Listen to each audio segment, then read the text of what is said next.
Last time, Ionus, Filnyr, and Schnobik met Mayor Hagar of Brinetown, who revealed to them that the Adaran wizard who turned all the town to gold was none other than the wizard Griggly of the Gnome's Gap.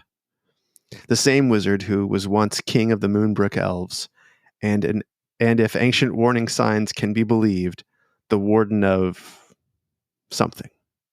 Schnobik communed with his white lady in the blade, Bezleth Liltul, revealing all he knows about the gold and that he now possesses one of the 3 or maybe 4 pieces of ascended ore in the valley.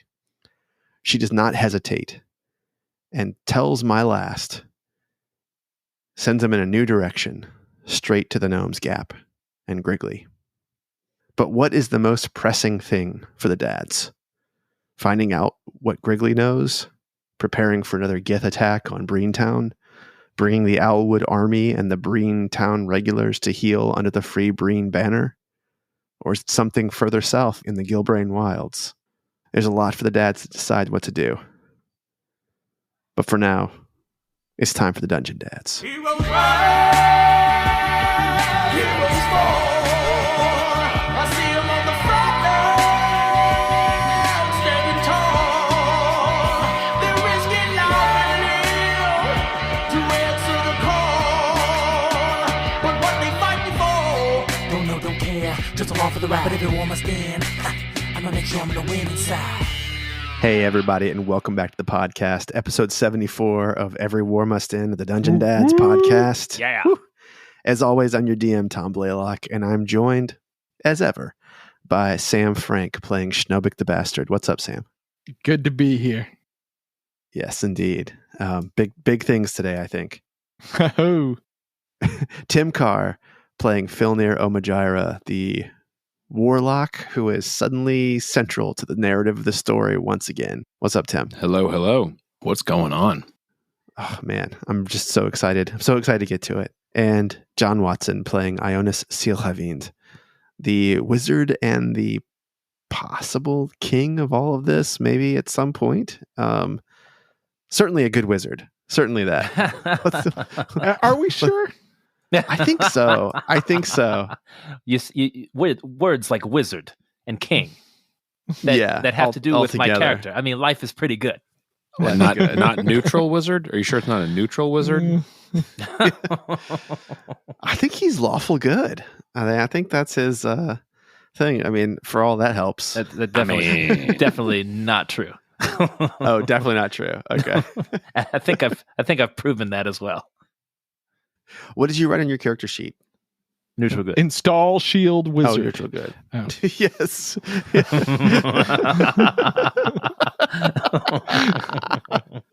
That's pretty funny. And the number of people who will get that are dwindling. And most of them listen to this podcast. I know it's been a little bit for the guys since we recorded this the last episode. The other thing that I didn't do in my open is just remind you that Schnobik has decided he's going to go sleep up on Black Street up top, and Ionus No diggity.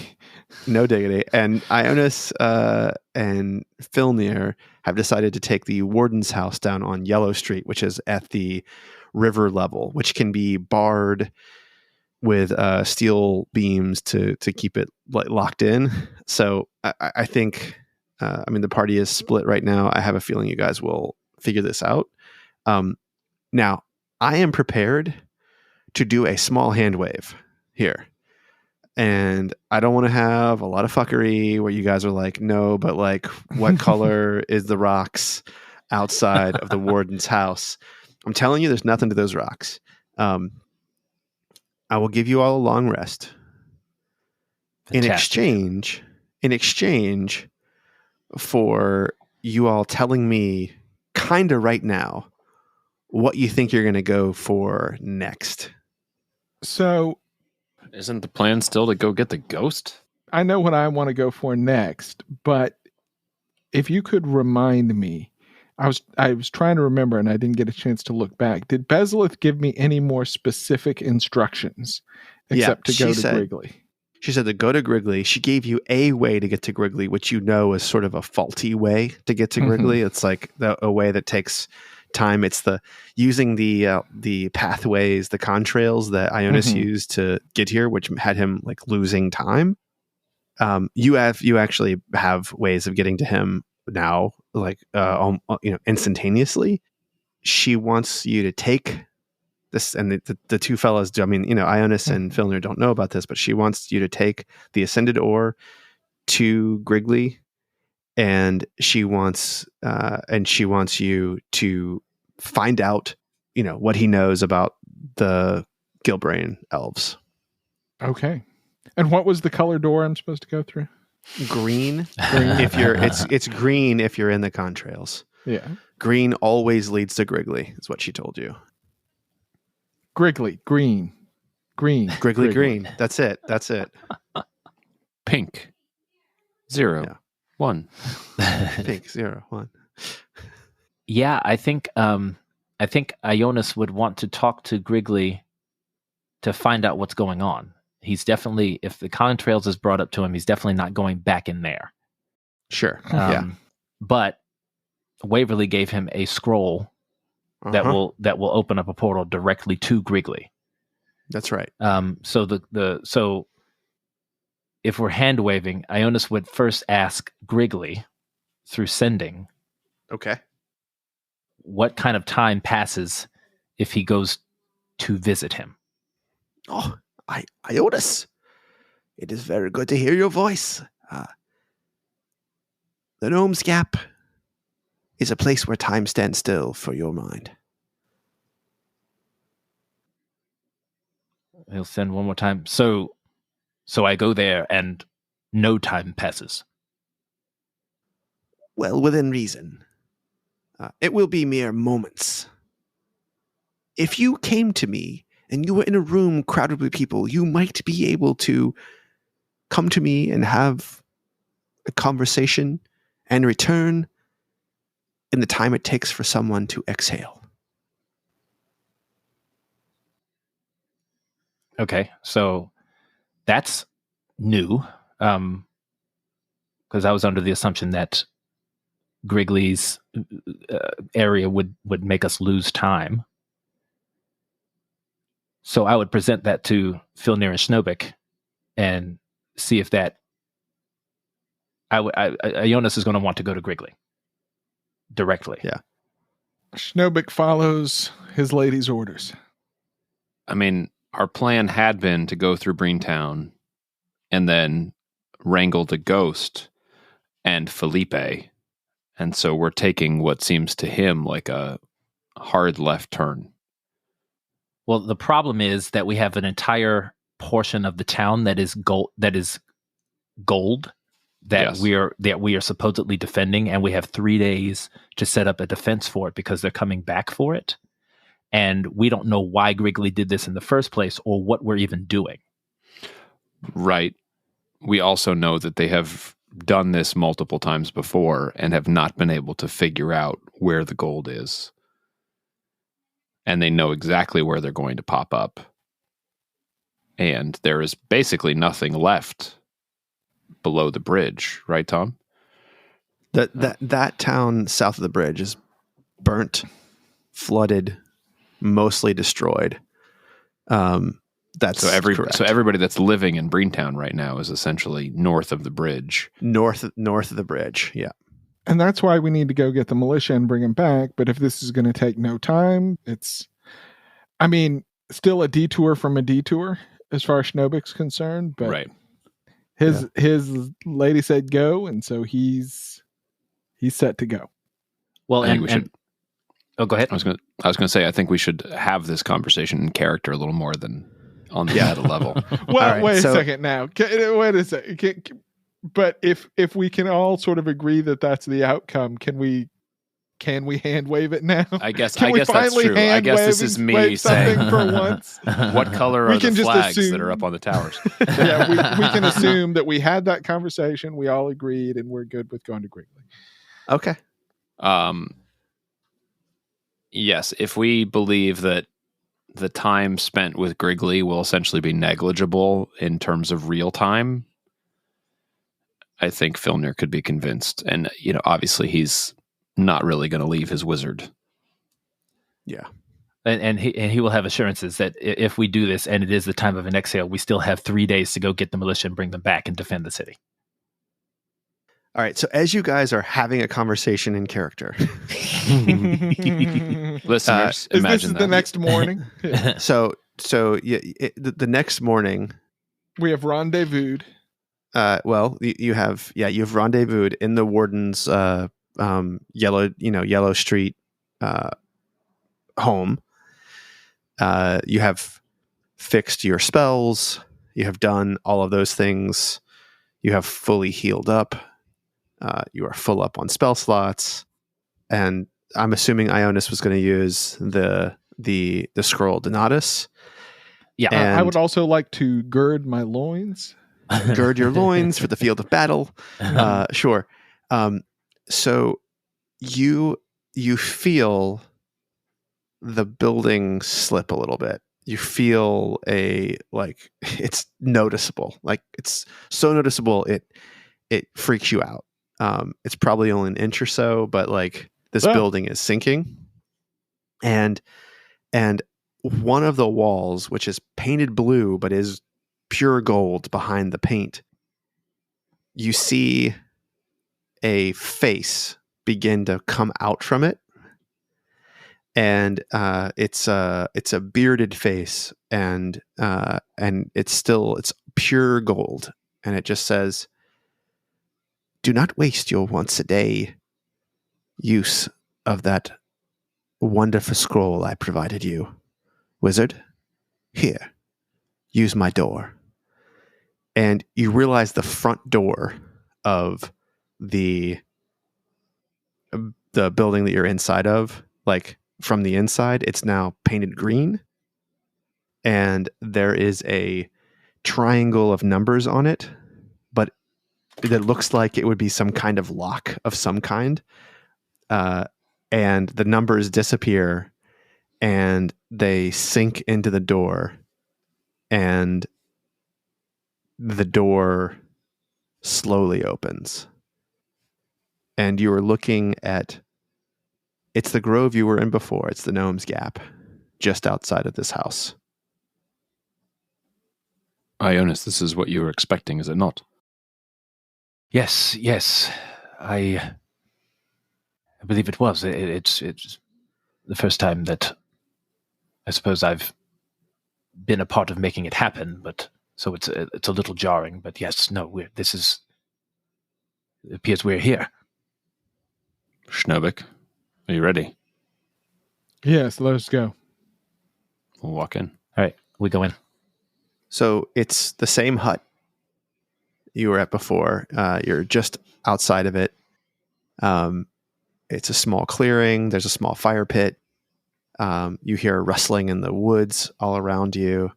But you have that divine smell and sense that you had the last time you were here, and the time you were in the center of the earth, and the time that you were inside the mountain of Donatus. And the door to the hut opens up, and it is the elf Griggly. And he says, "Oh, do come in. Welcome back. Heroes of Breen. Welcome. Quickly, so much has happened since last we saw you. We have so many questions. Yes, all according to plan. I am glad you have succeeded. I am glad you are all still alive. Right, I keep forgetting about your priest. But brother, lovely to meet you. Oh, sorry, I believe I just dead named you. My last. Welcome. High Lord and Warden Griggly, I bring you an offering. Oh, and goodness. tidings from my lady Beslith Lewittle, with whom I of believe you are course. familiar. Bezzy, how is she? Whatever you want to call her these days.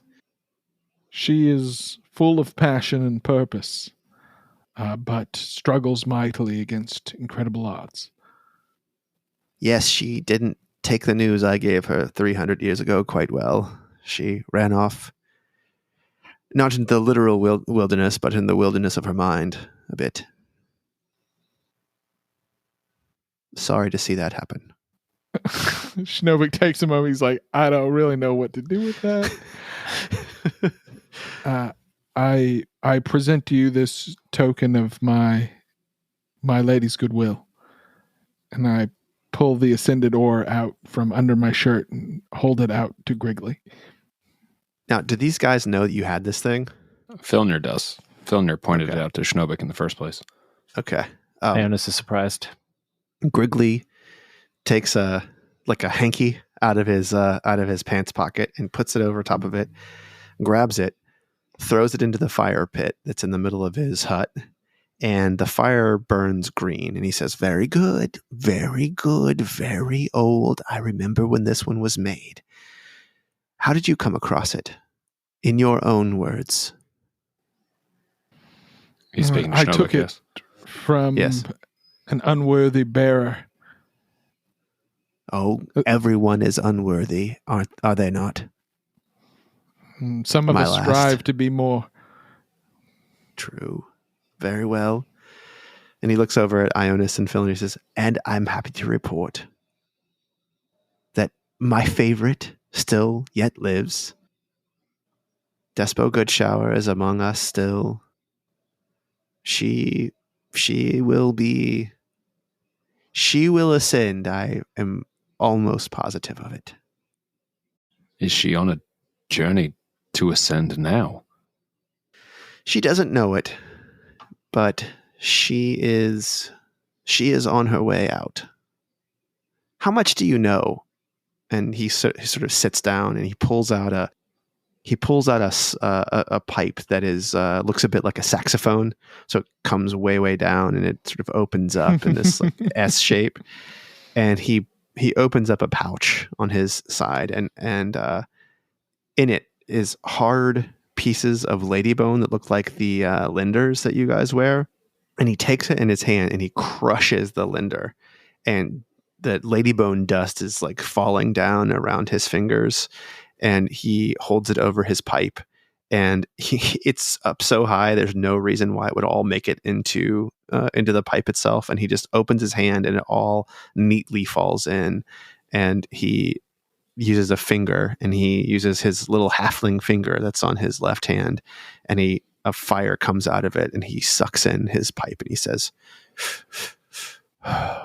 this is why we all came here. I fear you have us at a loss, my lord. We're sorely lacking in information. We could use an entire dump of information if you happen to have one. Sure. Fair enough. I feel as though you have arrived at a place where you might both understand both how dire the situation has become here and why we must strive to right the ship. And it's not for a kingdom, Monteran. Though I would not be unhappy if you sat on a throne of a new Monter. Schnobik rolls his eyes, which you can't see behind his mask. I'm sure you already know that we all understand that all of this goes quite beyond warring kingdoms. Yes. We might be the only three that do understand that. But my brother is right. We need answers. Right now, it appears that there are beings such as yourself that are not from our plane, that are entering our plane and then actually manipulating the rest of us. Very good. You are imprisoning godlike beings. You're imprisoning other people in weapons. Now there is ascended ore that imprisons people. There are godstones. There are... Is this about Ladybone? Well, it is and it isn't. this place, it seems you have figured out quite a bit of it. I do not know when the Gilbrain first came into existence, but I know the elves created it. And they created it as a weapon, much like many of the weapons in this world. Let's call it that, shall we? But any world can be used for any number of things. And when the elves, where I am from, realized the power that they had in creating a world, it's hard to get one's mind around. But Filnyr, you held the great spear tip of Paraso and Copiton, did you not? I did. You brought it into my home. You helped Paraso achieve his goals. You thwarted them by giving him someone more powerful than even you at the time. What you created and what you hold there in your pack, half-elf, is a world with potential to be as rich or richer than the island of Gilbrain, which you now stand on. We are still in the Gilbrain. Here. Well, I don't want to upset you too much, but you are not in the Gilbrain anymore. You are in a real place. This is where I am from. And he picks up a bowl of cherries and he says, we are just outside the city of Amn in Faerun. And the Gilbrain sword is in a tower museum, much like the museum you worked in, Filnyr. There, just that way, 5-6 miles. And I do not want to upset you too much, but it has only been in that museum a little over a year. It has only been created a little over 2 years. I'm sorry, I'm struggling to understand. You said where we are is real. The sword of Gilbrain is 5 or 6 miles away. Do we exist within a sword, much as Paraso existed within a sword? Yes, half-elf, you are very sharp. But do not think of it like that.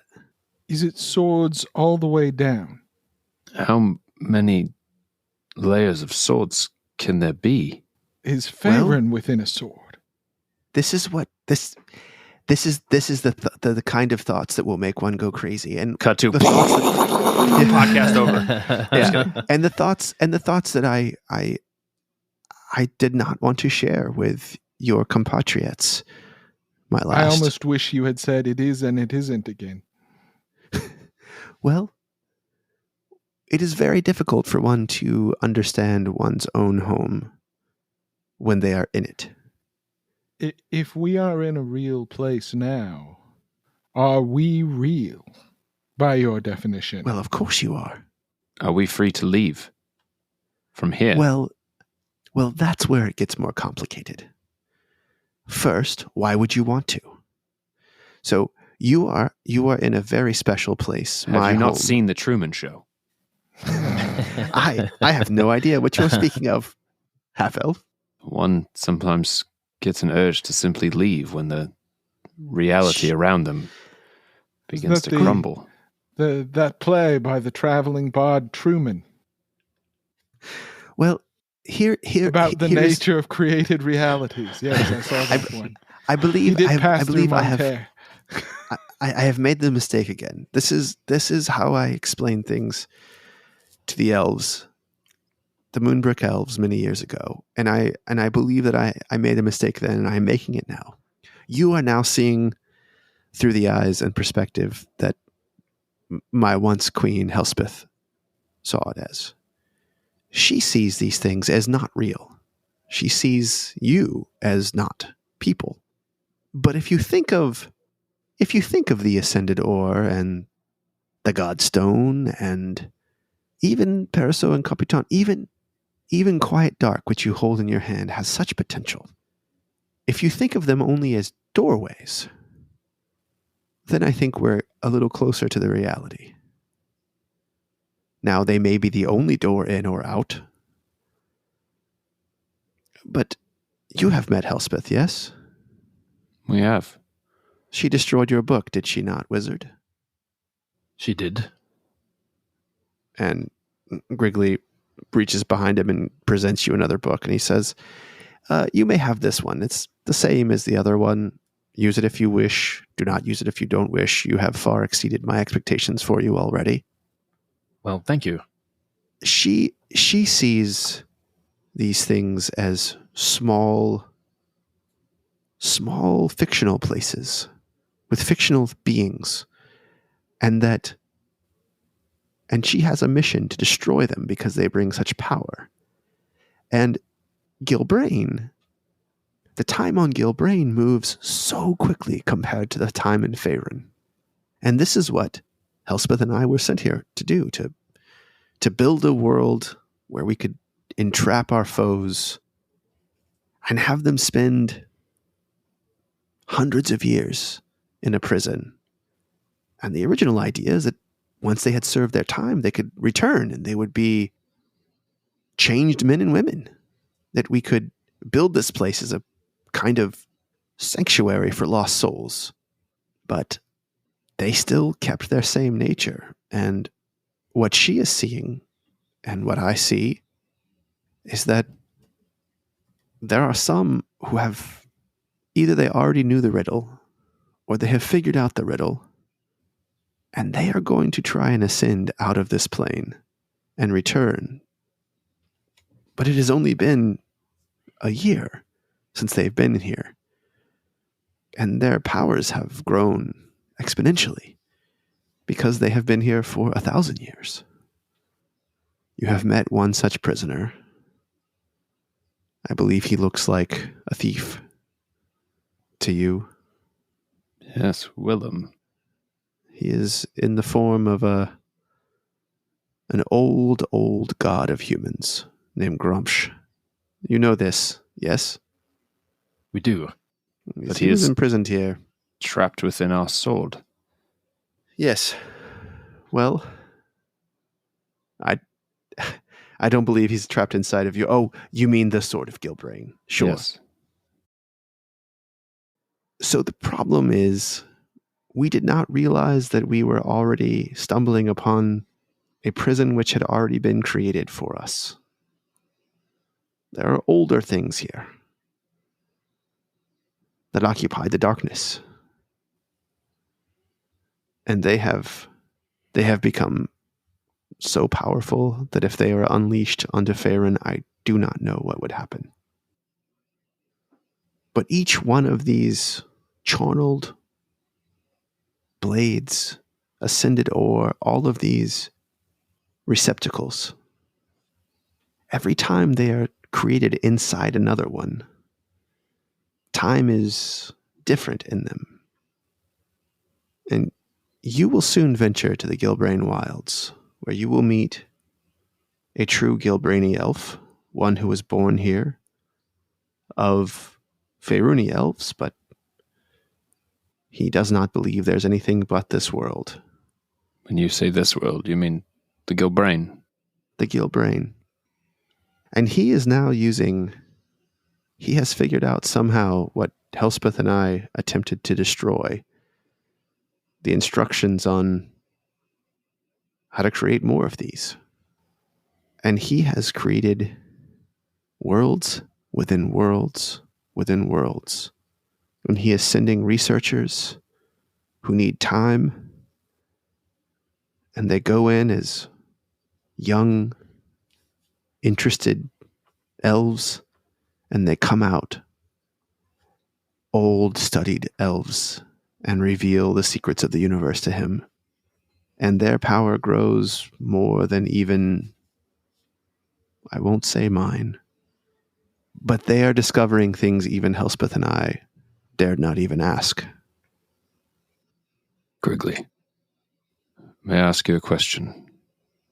But of course, And will you give me an honest response? if your head has not already exploded from what I have told you, I think you can handle any other answers. Why do you let the Sword of Gilbrain persist? If something within it may threaten your own existence. This is the question. Is it not something that is at your disposal if you wanted it to be? How fragile is our world? This is the question. And this is the one thing I do not know. Elspeth thinks when you destroy a charneled weapon, when you destroy the ore that has ascended, that everything inside is destroyed, as though the item were the plane. This is why she sees the world as swords within swords within swords within swords. And so, according to her, she is desperately trying to destroy as many of these things inside here as possible, thus taking out the enemies of Farron. And she may well plan to return to them just days after she came here. Of course, she's lived a whole life here with me, and she may say, let's destroy the whole place. I don't believe destroying the sword destroys the world. I believe all you do is close the door. And if the door is there, at least we can go and check on what's going on. If the door goes, what happens if Ehi and Donatus begin to speak to one another again? What if Havis Corvair makes himself into a mountain and figures out how to do with his own mind what he's doing with entrapped elves inside other weapons inside Gilbrain? What happens if he becomes a golem on the outside? I believe if we destroy the door, we sow our own destruction. The answer to this question may help me to understand things on your level. Who are we? You say you put your enemies in these weapons and use it as a prison. Are we the descendants of those enemies that you put in, or were we already here? Yes, you are all descended of people who, for one reason or another, were put inside. And there have been waves. Of course, here it seems like hundreds of years of waves between waves, but of course up here it's how long does a trial take? And then they go in. A city rises up against another city. How many soldiers are taken prisoner? And what if you could take those prisoners and not kill them, not have their lives on your soul, but you could just put them some other place, some place that they could learn from their mistakes, or perhaps even find a new way of being, giving them the chance to be better people. So yes, I can't trace your family tree back to a Faeruni who was arrested 3 years ago, but I maybe could. I see the fundamental nature of your error. You've populated an entire recursive world with malevolent power seekers, and then act surprised when it grows in power and malevolence seemingly infinitely. Well, that is the problem, isn't it? And you use the word you to describe me, and you should know. I, like Elspeth, when we discovered that worlds could become worlds from nothing. Do you know how they discovered this? It wasn't long ago. Ionus, do you have your small chest? I pull it out. Yes. Hashe volar. And it gets big. I And drop it. he says, I do not understand. This is the mystery to me. This chest, something very much like it, was invented in my world. And someone here, somehow they thought of this without having any access to the multi-planes of the universe. And they decided, what if we could create a plane that is still with doors that could move? This chest, this that you are holding, is one of 5, which were created in Monterre by a normal artisan who had a problem of not being strong enough to carry things great distances and realized he could have stores everywhere and only one warehouse. It was that simple. And from there, I won't call them common people, but I will call them brilliant elves who had no idea where they were or how they got here or what their heritage was. They realized if you can create a world that is a warehouse, then you might be able to create a world that is something much grander.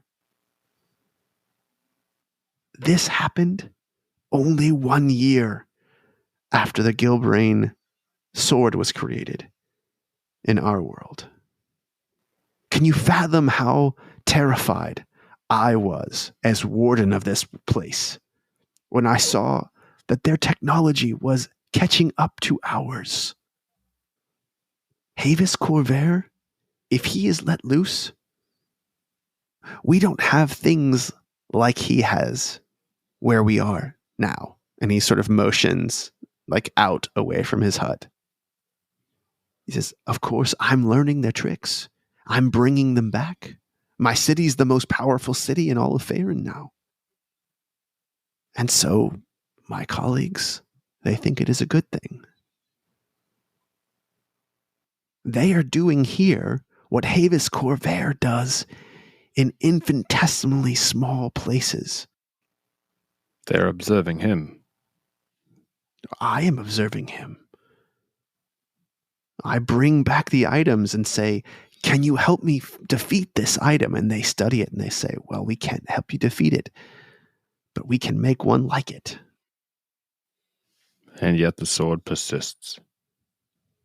Because they believe I control it, which I do not. Waterdeep real? Waterdeep is real. And Waterdeep wants the sword and believes, as much as I do, that the sword is only a doorway. And somehow, they have opened up a direct line into Lakeshire. So that connection into the Gilbrain is real. Jesus of Waterdeep is real enough. He was in a war against Amn not long ago. He was destroyed utterly, we thought. I cannot go anywhere near Lakeshire. That scares me. I cannot return to the center of the earth now. That scares me. I cannot return to the mountain of Donatus. That scares me. Havis Corvair will not be reasoned with. That scares me. Somehow you've gone to all these places and survived. Well, not all of you. But what is the point? if all of these malevolent forces are growing and learning, exceeding even what you call the real world is developing and capable of, then it seems like all of this is a lost cause. Seems like we are stuck on a path of self-destruction, potentially destruction on a much grander scale if what you say is true.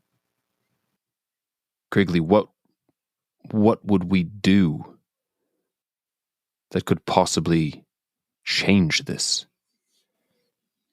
He says, "This is a very good question."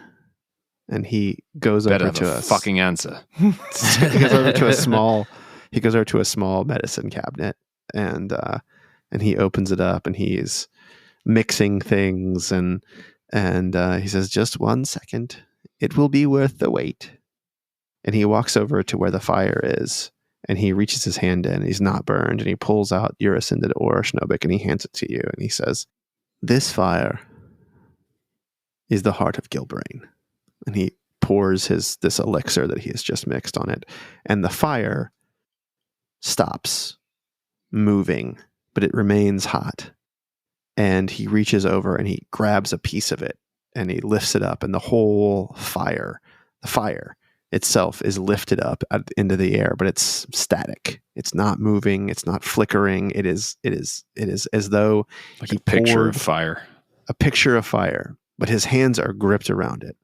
And he picks it up and he hands it to you, Ionus, and he says, "I think you will find this fire quite similar to other fire you have grown accustomed to."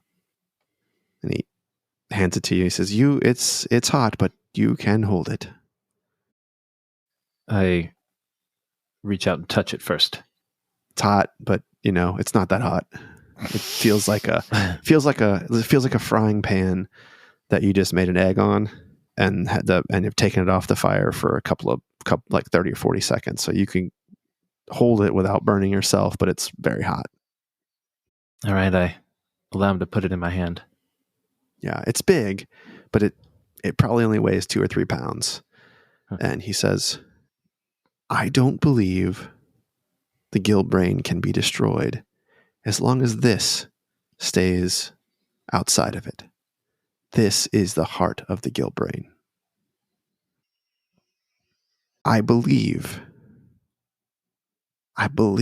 in my soul that this also means the Gilbrain sword cannot ever become ascended ore and contain only one all-powerful being in it, the way Paraso Incompetent became."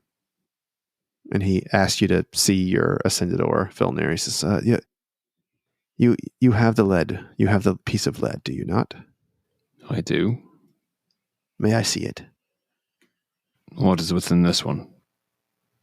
And I'll slowly pull it out of the pack.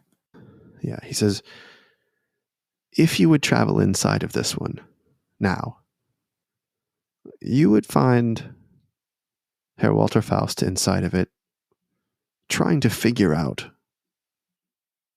what this is all for. And he might be sitting on a stump or something that is important to him.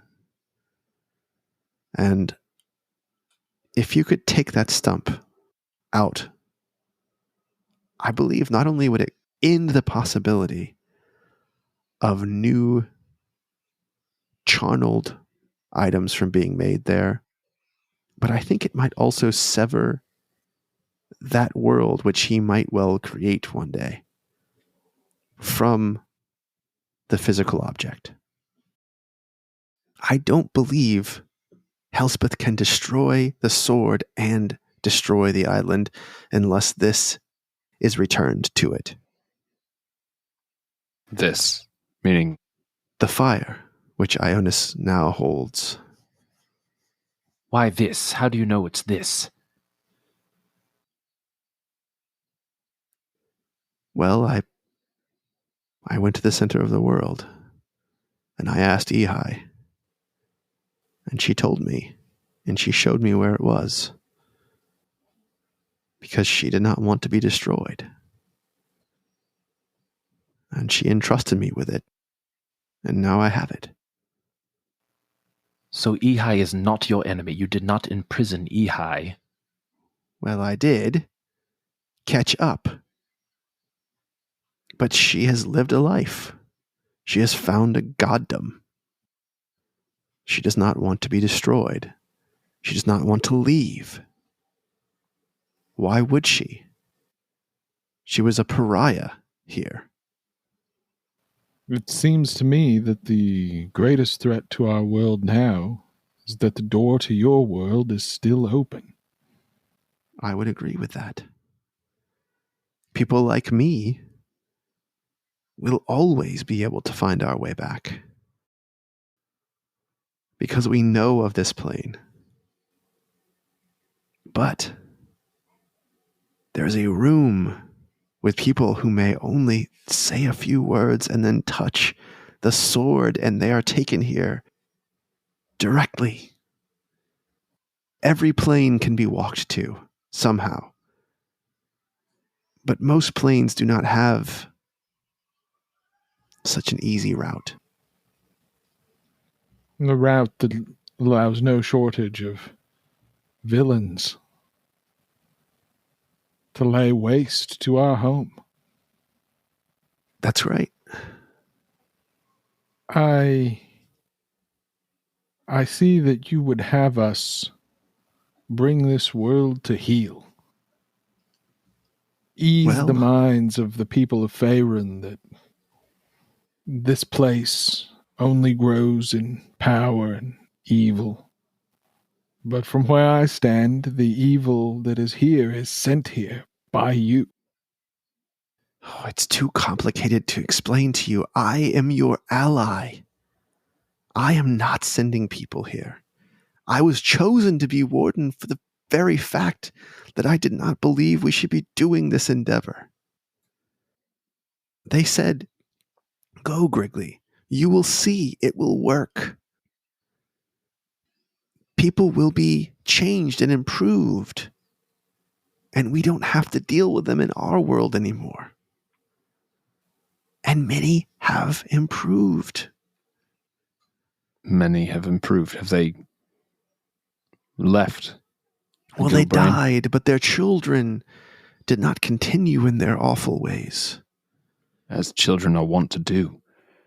I see such beauty here. Beauty which I wish my city could copy. But I do not hold hope for that.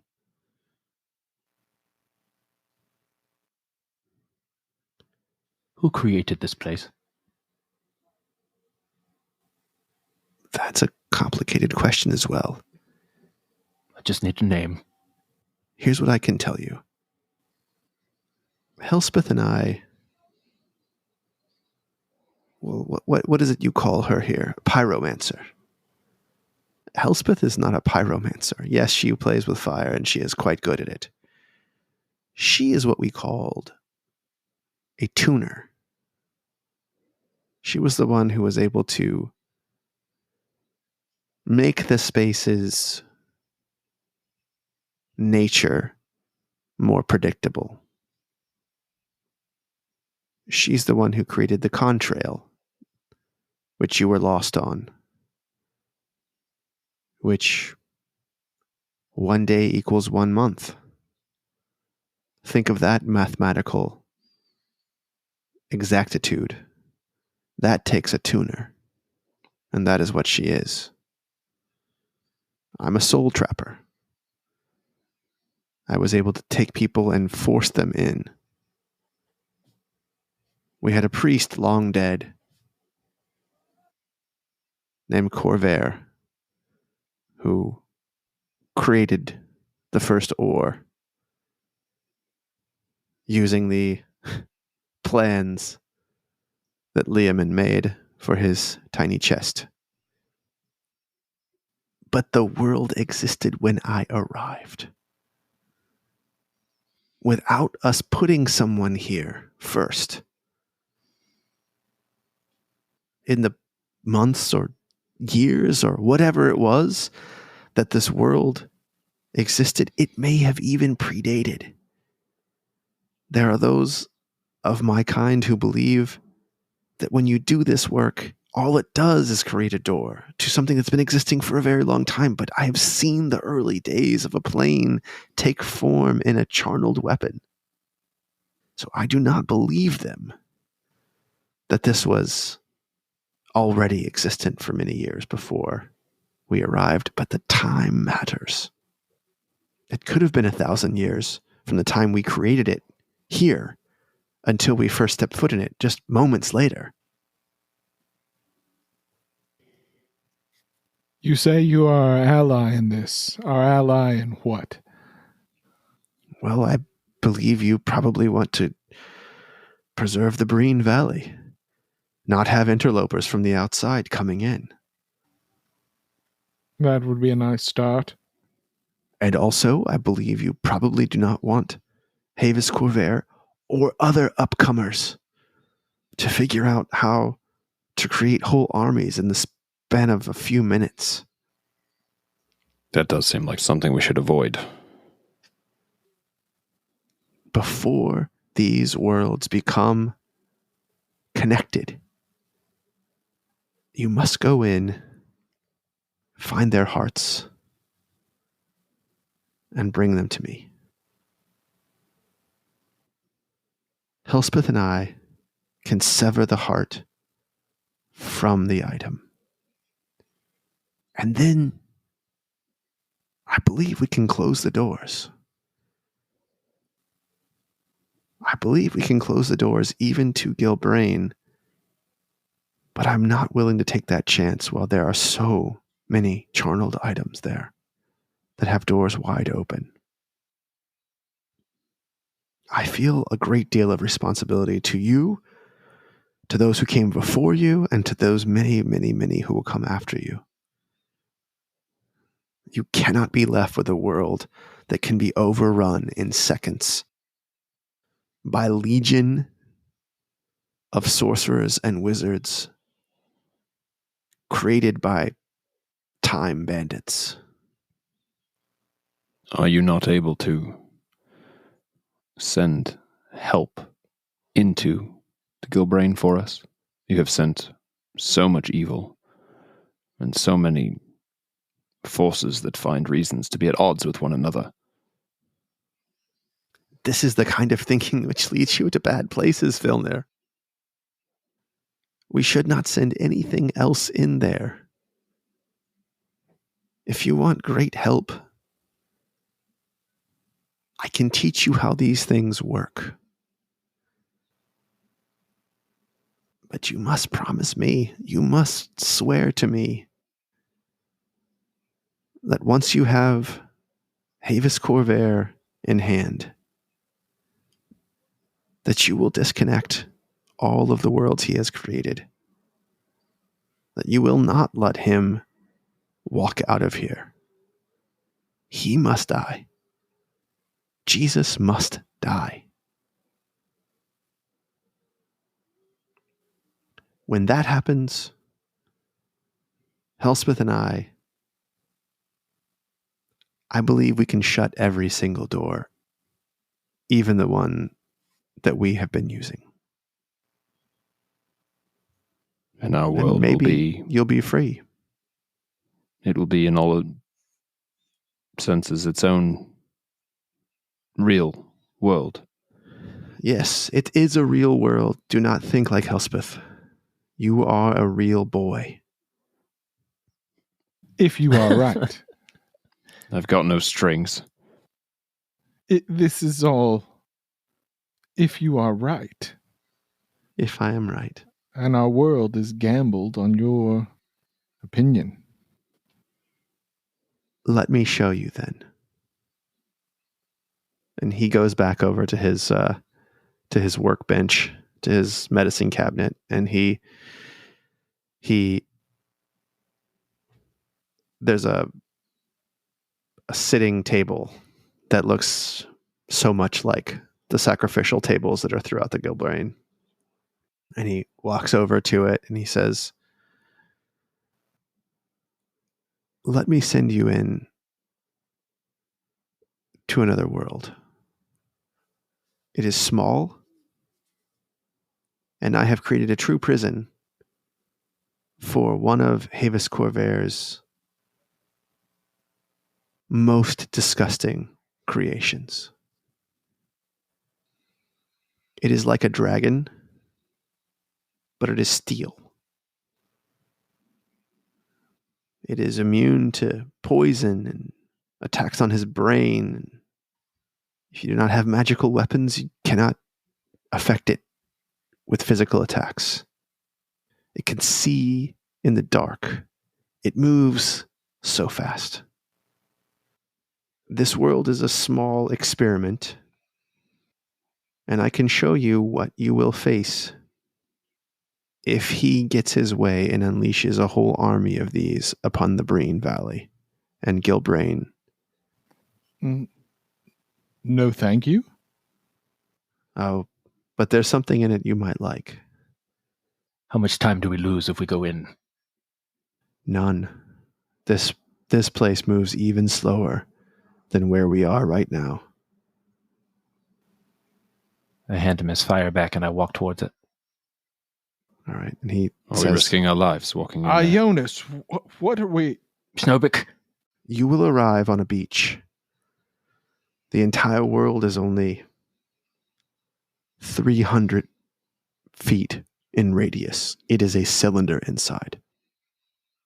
A waterfall falls from somewhere high up, and it falls down to somewhere deep. Do not try to climb and do not fall down. The beach you are on faces a short river with an island in the middle. The island has 4 small shards of charneled stone. They are made into rings. With those rings on, you can at will into your own private plane, where 1 second is the same as 1 hour, wherever you are." He looks over at you, Ionus. He says, "Imagine being in the middle of a confrontation, being able to touch your ring and sleep a full night's rest in the amount of time it would take you to cast a fireball. What happens if somebody destroys the ring while you are in it? Do not let them do that. You will truly find out at that point whether Elspeth is correct or I am correct." And when you enter a ring, does the ring disappear? "No. It would be best for each of you to hold the others, to have one person who holds all the rings. So only 2 of you might leave at one time." Why are these imprisoned with this beast? What game is this? "I made this for you, Filnyr and Ionus, and I did not make it for you, my last. I made it for Abel as well. But what I would like for you to do is to go in and take the heart of the prison, these 3 rings, and then we'll see if we can enter again." Do you have any idea if more than one person can enter the same ring? Or more than one being? This is the exact same magic that made the chest. They all lead to the same place. So these rings are the heart of this pocket prison. That is correct. And we are about to conduct a trial, an experiment, to see whether bringing it out will allow us to close the door. That is right. Or whether the entire world may be destroyed. Would we know? Well, there's only one thing in there. And that one thing is an abomination. And yet you ask us to go see if we can defeat it or steal from around it without... Might we being not killed. create an easier prison? With perhaps some low-level criminal imprisoned there. Maybe test that one first. Ascended ore does not grow on trees, contrary to your experience. Oh, come now, gentlemen. Where's your nerve? You've just been told you were from a paper doll reality. It is not a paper doll reality. Ionus Silhavine. Why don't we prove something to ourselves? Whether it's real or it's not, it's real to us. I, for one, would like to find out if I can close it off and protect it. And you should see what Havis Corvair has in mind for you. And you said it was immune to poison, could not be damaged without magical weapons, which we are fortunate enough to have. Elspeth and I... Do we know any weaknesses? Elspeth and I worked very hard to trap it. I can tell you it moves quickly. It is large.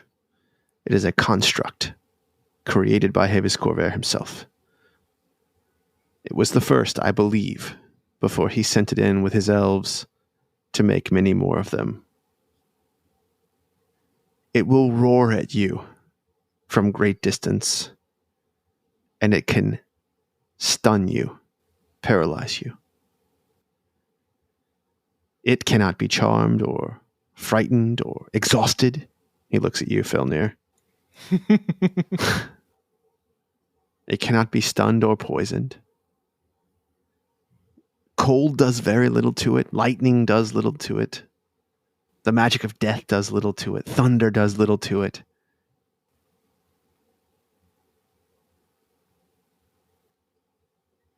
It is quite powerful.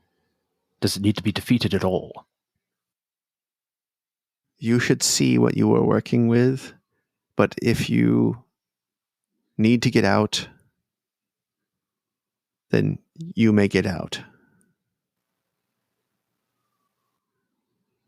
Now, do you know how to plane shift? Not yet. Is it something that if I taught you how to do, you could do it? Yes. Very well. And he grabs your arm. He flips over your arm that has the hand with the halfling finger on it. And he puts his halfling finger on your arm and it burns hot. And you see a tattoo of burned fire tattoo appear on your arm. And it's just words. And he says, read it quickly, it will dissipate. I read it. And as you're reading it, you feel your own spell book become hot to the touch. And he says, it is now in your book, and you will find that at least for the next day, your brain will remember how to cast it. And then it will go away? It will be in your book still, but there's something very impactful about having a brand from Griggly put upon you. Understood. So I have a plane shift now in my in your book. In my and book. You have it prepared. So you have one extra spell prepared right now, and it is plane shift. for a day. For a day. And then I can use plane shift from now on whenever. If you prepare it. Yeah, Yeah. if you prepare it. Yeah. Fantastic. Does this construct have a will of its own? It does, and it would like to get out. And one of the things that it is able to do is shift planes. But I should tell you, it has done all it can do of that. This particular prison, we should have done this in the Gilbrain, but this particular prison does not let one regain magical energy that it has already expelled. Does this thing have a name? Does it matter? Yes. It does. And if it has several, I would like to hear all of them. Well, it is... Havis calls it a steel predator, but it has its own agency and calls itself Thick Maw. Because its creator spoke Elven and Sylvan, it understands those two languages, as well as a language of constructs called Modron. It will not be able to speak to you, but... well, no. I can't imagine it working. It's smart enough to have a conversation in its mind if you can make it happen. That may be a possibility. I see no reason why deception cannot be our weapon. Be careful. Do not eat there. Do not bring any food that you might eat later in with you. If you enter the rings, that is fine. Do not eat. And do not fall asleep. I do not understand this. Why? It seems to Meanwhile- retrain your body. I'm just imagining the number of short rests I can get. Yeah. Like within a given round. All my spells are back. Yeah, totally.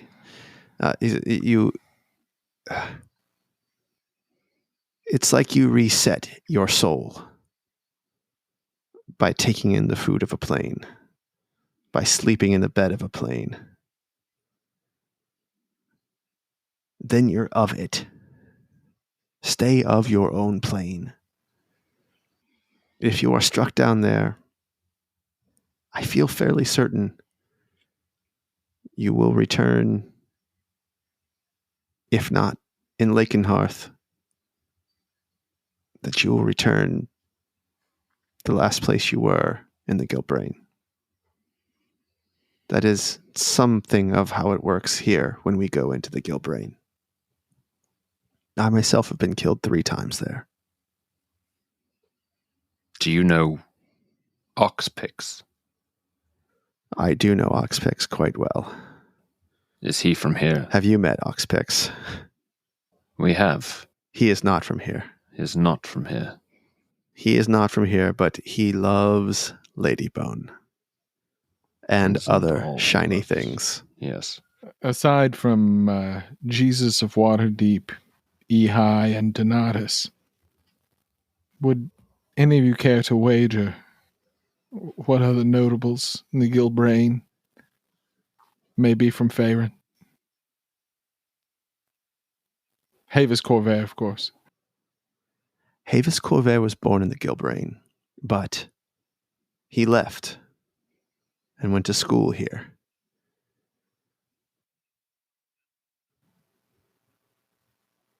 Who else do you want to know about?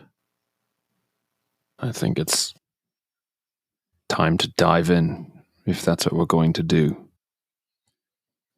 Be careful.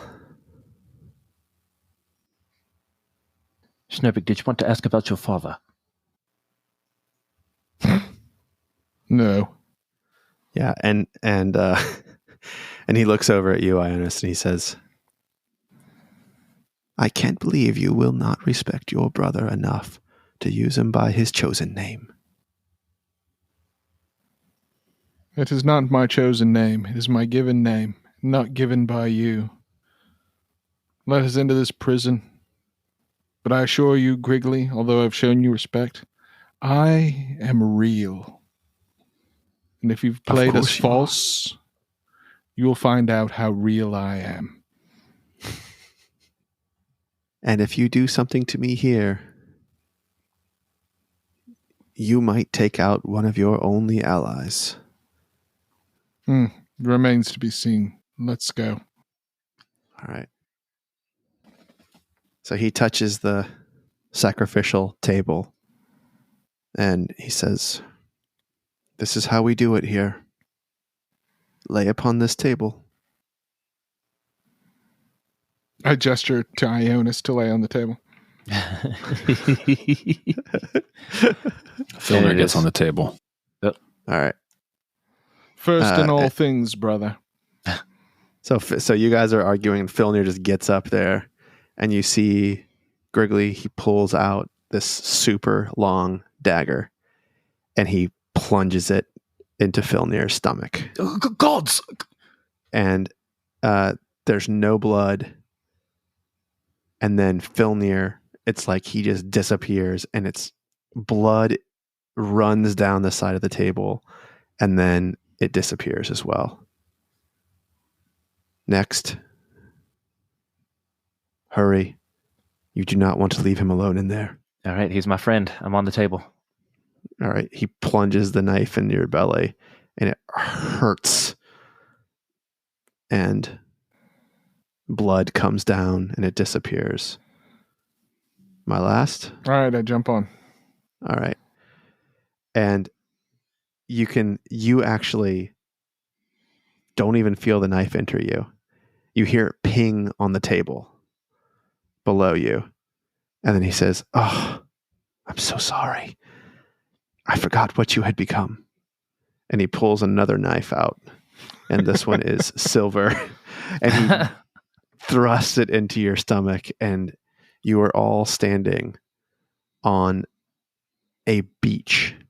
It is dark all around you, except the water is glowing.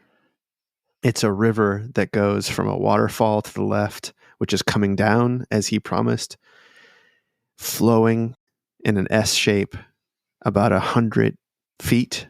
And then it starts to move down and you see it disappearing over another cliff. It is artificial in here.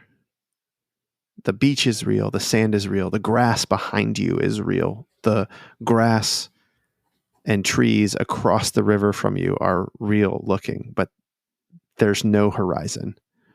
There's no up. It's darkness. Even you can't see through it, Schnobik. And in the middle of the river, which is about... How high up? Is it possible to tell? So you can't tell how high up. You focus like your eyes 10 up. feet like ceiling height, or like 100 feet like sky hundreds of feet. Okay. Hundreds of feet. The river that flows is about 200 feet across. And in the very middle of it, straight out from where you are, there is a pedestal.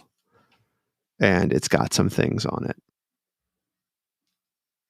I summon Bezalith to my hand. Oh my God. Okay. All right. So she is going to plane shift to get to you. So you need to roll a d20. She will arrive in your hand with anything except a 1.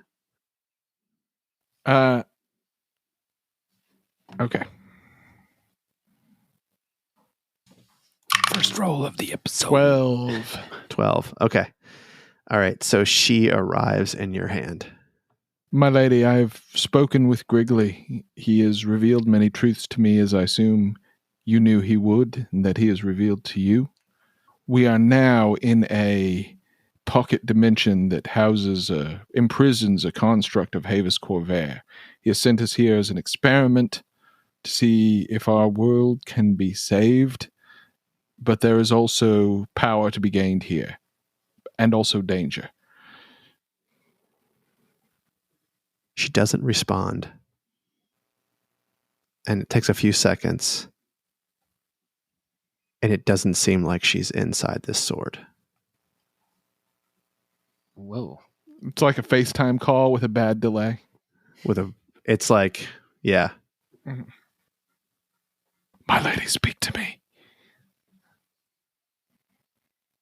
All right, so you guys see this. You see Schnobik begin to have a conversation with Frostbrand.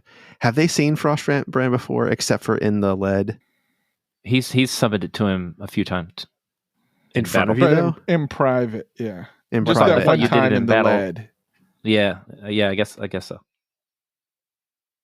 All right, so he's having that conversation, and there's clearly like no one's responding to him. What do you guys want to do? Do we see this construct anywhere? Give me a perception check. I mean, it's 300-foot radius, you said, right? Is that inclusive of the river or separate? Inclusive. And you said the river was... It's about 150, 200 feet across. So the Okay. radius is 300.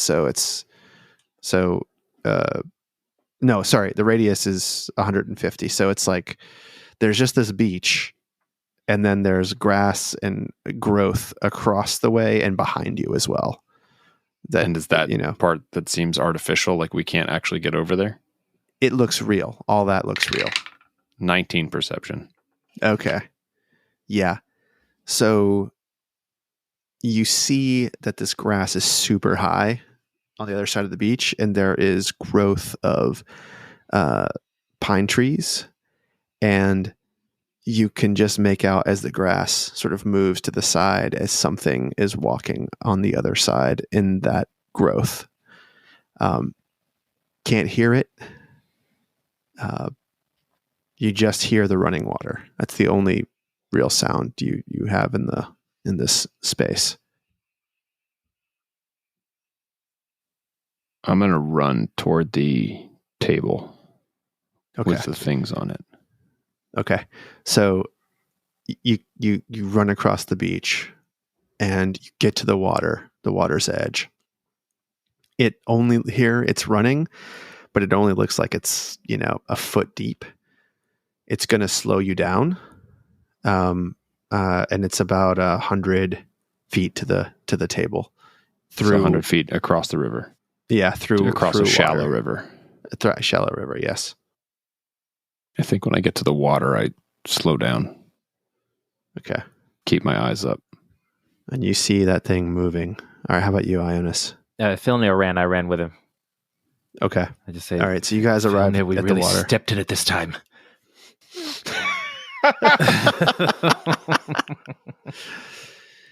Schnobik, you don't think she's going to respond to you. Like, it's been 20 seconds now since you talked to her and you brought her in your hand. This has never happened before, ever. Is the sword cold? Does it feel It like is it cold. has its power? It is cold, yes. Okay. And you see the brush moving. And you all see these two little holes in dark black steel make their way through the grass. And you realize it's only about 200 feet away from you. And you're looking at the snout of something that looks like a cross between a basilisk, a Doberman Pinscher, and a dragon. It's got long black metallic spikes on its back. And looks like it yawns. And you see that this mouth, it sort of articulates open. Almost like a tiger, but even bigger. It's almost like it's got cogs and machinery causing this thing to open up 5 feet wide. And you hear a loud rumble that doesn't sound like any animal you've ever heard. And the river that you're standing in, you see the ripples from the thundering roar that this steel predator, thick maw, makes. All right, I'm running to catch up with the guys. Okay. Now you have Bezleth Little Tool in your hand. Yeah. Water is going to treat you like a vampire. Do not forget. And I assuming my mental connection to everyone else is cut off too. To the rest You of my haven't family. tried. You haven't tried, but you don't. It seems like you're cut off from everything. Ionus, speak to its mind. Tell it we are here from Havis Corvair to free it. Or have the elf do it. Who speaks Elven? But to its mind. I will try to. I'm guessing this is mental communicate. I will try to send a message to it. Using sending? Yeah. MVP? Okay. What do you say? What were you saying, Schnobik? I'm just going to tell it that we're here to pick up. We're here to pick up the rings. No, we are here to free him from Havis Corvair. He has heard of his imprisonment. We are here to free him. My name is Ionus. I am here to free you. I've heard of your imprisonment. I will not go free until Griggly and Elspeth have been ripped apart in our world and in theirs. All right, let's go get the rings and get out of here. And he Tell pulls him- himself through into the sand, and he stands at about 8 feet tall at the shoulders, 4 legs, long tail, and he begins to sprint at you as well. Filnyr, fly we're gonna Schnobik roll over and- to get the rings, and I will take care of this. I sheath Bezleth and draw my rapier. All right, let's roll initiative.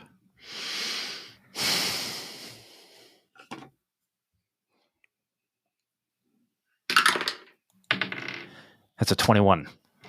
Ooh, nice. Good initiative. 10 for me. 5. Here we go. This is going to be all the crackers. Damn it. All right. That's a 6. Okay. All right. So this thing is clearly beginning to bound at you. And Ionus, you will be able to act first. You said it was 200 feet away, right? 200 feet away. Yep. Okay. As it starts to run, how close is it? Well, we're gonna say he has only cleared the thing. He's still 200 feet, 195 feet. Like, then we roll initiative. Okay. Tell it he misses his favorite steel predator. He misses his thick maw. Just fly and get the rings. I run at it. No. It's difficult terrain, so you're going to be running. It's going to be eating half your movement in the 1 foot of water. Okay. I'm going to run out of the water if I can, Okay. and I am going to Backwards, like back on the beach. Yeah, toward the Okay. bounder, the steel predator.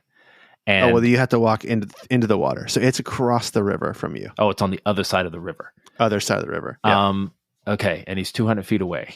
And how wide is the river again? 30 feet? you said? So it's about 100 feet to the small island, and it's another 80 feet to the thing. So he is just like he's on the beach. Beach is not very wide. All right, as soon as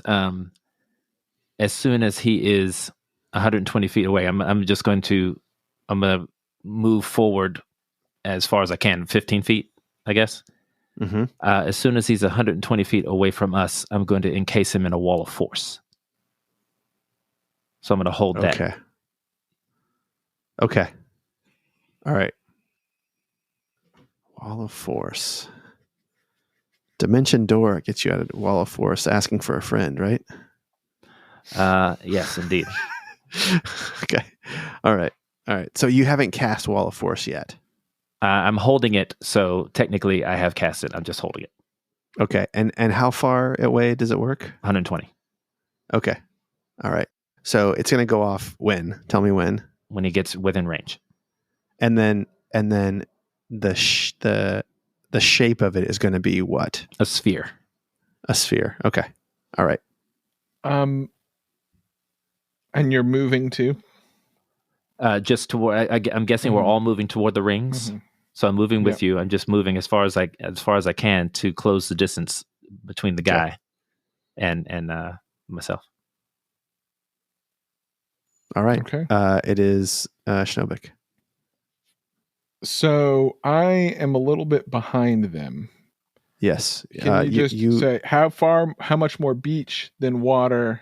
You have then 15 feet to beach, Okay. and then Ionus is 15 more feet in, and Filnyr is right in the water. So Filnyr's 20 feet away from you, and Ionus is 30 feet away from you. Okay. And there's a little sandy island in the middle, Yes. and the rings are on the far shore. The rings are on the island in the middle. Oh, the rings are on the island. Okay. Yes. Um, The rings are 120 feet away from you. I cast jump and I sprint towards the edge of the water and then jump as far as I can into the water towards the island. Okay. And how do we adjudicate this? What's the actual distance you're going to get on jump? I believe what we said was, now in theory, I can jump. Was it the long jump is? Oh man, It's talk strength. about mechanics. I think it's With normally at least 10 feet of running. Yeah. It is.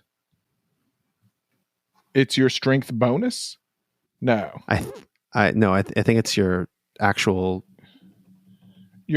strength score. I think that's Right. correct. Yeah.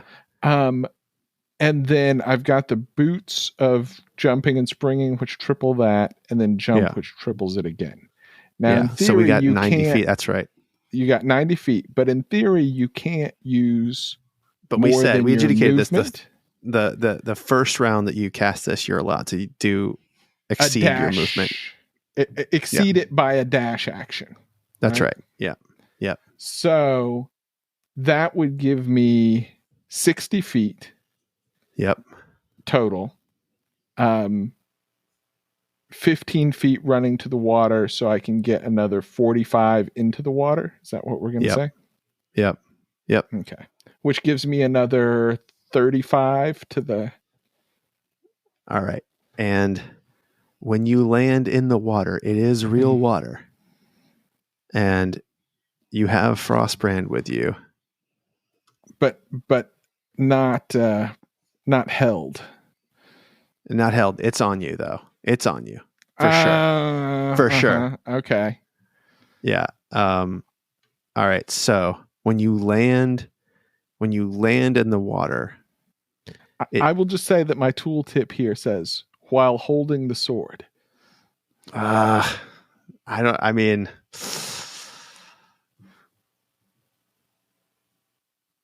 So in my mind, it was while she's on your person. So holding the sword. Okay. If it's while she's on my person, I would know this then, right? Yes, you would know it for sure. For sure. Okay. Then I am going to drop her on the beach. All right. As I jump. What do you say when you drop her? Be right back, baby. Okay. All right. So I spear her into the sand dramatically, so that she stands proud and erect. Awesome. Okay. So you get another 45 feet. So you're about halfway there. I've got another 35 feet. 35 feet. Yep. To the island. And you are now you can see a lot closer to the steel predator, and it's imposing, and it looks like unlike any other thing you've seen before. It's beast-like, but it's steel, and it doesn't seem like it's going to mind ripping you apart. So it has that going for it. And it just sprints toward you, and it goes about 80 feet, and then at some point your wall of force goes up around it. Yep. It bangs into it, and then it reappears on the island. It disappears and reappears on the island. And this is a legendary thing, or is this its turn after Schnobik? It's this is on its turn. Okay. Yeah, This is on its its turn initiative was after after Schnobik before Yes. mine. Yep. And Filnyr, you see this thing running, and then it disappears, and it appears where the rings are. Schnobik has jumped into the water. Ionus has run into the water and has clearly cast his wall of force, which did not hold it. And it is you. This thing is about 95 feet away from you. 95 feet away from me. And where is it relative to this table with the rings? It is on the small island. Like, it is between you and the rings, but it could whip its tail and knock the rings into the water. Right. In fact, I probably should have had him do that, but he didn't do that. Everything Griggly told us was like, Tom's been looking at her character sheets and is ready for everything that you can throw at it. I mean, I told you everything it's got, pretty much. Yeah, I don't know if I wrote down everything fast enough to remember everything that it's got. I know none of us can stun it anyway or fear it, but the immune to charm is important. Yes. And I know you're remembering this also. It understands Modron. So in case you're wondering about that. Yeah. Well, and it's cold doesn't hurt it very much. Cold it's doesn't hurt it. resistant to Which is why cold, I resistant wasn't to too lightning, worried can see about, through the darkness. Having Frostbrand. Yeah. Yeah. You said something about it not having a brain or its mental being resistant. I don't remember exactly. It's immune to psychic damage, yes. And poison damage. Right. Okay. This always happens. I'm like, I could fly everybody, and then everybody's all spread out. This happens every single time. You got to win initiative. I know. Get these guys to hang around with you. And it's immune to exhaustion too, right? So exhaustion as well. So mental prison won't work because it's immune to charm. Sickening radiance won't work because it's immune to exhaustion. It'll take the damage, I presume. Synaptic static is psychic damage, so that will not work. Resistant to cold for cone of You've really cold. built around messing with people's brains. Well, I mean, This thing's a Terminator. You just got to smash it. You got to smash it. You got to of smash it to course. pieces. Of course. Filnyr, come with me if you want to live. How far from me is it? How far to the island in the water? The thing is 95 feet away from you. It's 100 feet. Yeah. It's 95 feet away from you. On the island. It's 90 feet to the island, yeah, from where you are. Okay. So I will follow Schnobik. Presume I can only get about 15 feet since you said it's difficult 15. terrain, right? Yeah, 15 feet, yeah. And then I will make a bow as my packed weapon. Okay. Which takes an action. And that will be my turn. Okay. So this beast comes out of the growth, begins to run toward you. Schnobik puts his white lady into the ground and leaps over most of the river toward the island, lands about 35 feet away from it. Ionus comes out and casts something and holds it until the beast comes close, throws up his spherical ball, and the beast steps through it and onto the the Back small from whence it island came. from and it's protecting these things. It has told you it's going to it doesn't want to go until Elspeth and Griggly are dead and you are engaged. And this is where we're going to end episode 74. Inside the prison, searching for your time rings. Arg. Awesome. Oh man. What an info dump. It's a big info dump. It was a conversation. Yeah. It was a conversation. How I mean, we can save some of this for the bonus, but how close is this to what you were all thinking? Close? Are you talking about the Griggly revelations Yeah. or the I construct? I would say I am surprised, but not shocked. Okay. Right? Good. Like we definitely knew there was something going on in this vein. I think I was a little surprised. I mean, to me it was really cool that it's like, oh, we're just like a mile outside of or whatever, Yeah. Yeah. and the sword is hanging in a museum, the sort of, and that Griggly, this powerful, world hopping satyr is actually just a dude in a hut, 5 Yeah. miles east of the museum. Like, Yeah. that's all really cool. And he might actually just be like the grounds warden Mm-hmm. of the real place. Yeah. Like his hut looks like that. Right.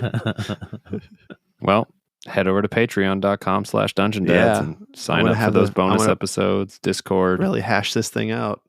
Ad-free episodes and early access. Step it up a little bit, get Mountain City Mayhem.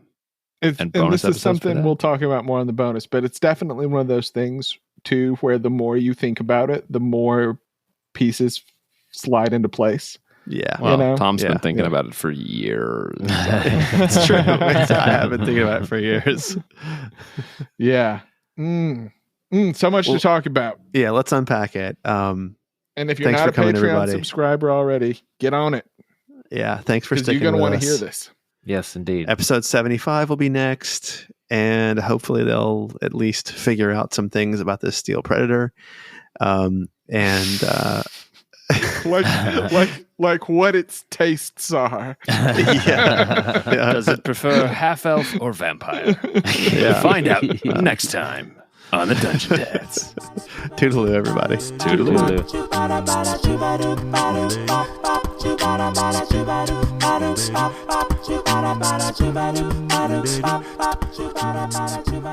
Toodaloo.